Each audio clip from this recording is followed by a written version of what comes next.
ఈ ఒక్క కమ్యూనిటీ లేకపోతే మనము ప్రతిరోజు తినే భోజనం ఉప్పు లేకుండానే ఉండిపోయేది.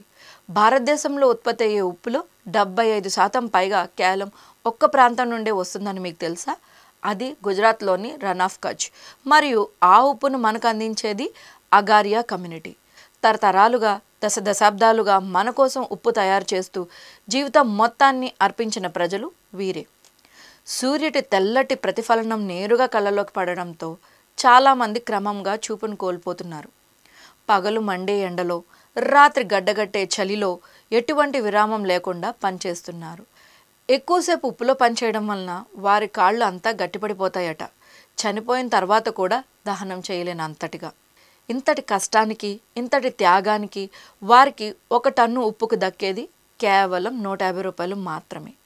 మనకు ప్రతిరోజు అవసరమయ్యే ఉప్పు ఎంతో గొప్ప త్యాగం, ఎంత కష్టం మీద మన దగ్గరకు వస్తుందో మనం ఖచ్చితంగా తెలుసుకోవాలి. అగారియాలు కదా, మనం తప్పకుండా తెలుసుకోవాలి. ఈ కథ మీకు నచ్చినట్లయితే ఒక లైక్ చేసి షేర్ చేయండి. మరిన్ని ఆసక్తికర వీడియోల కోసం మా ఛానల్ని సబ్స్క్రైబ్ చేయండి.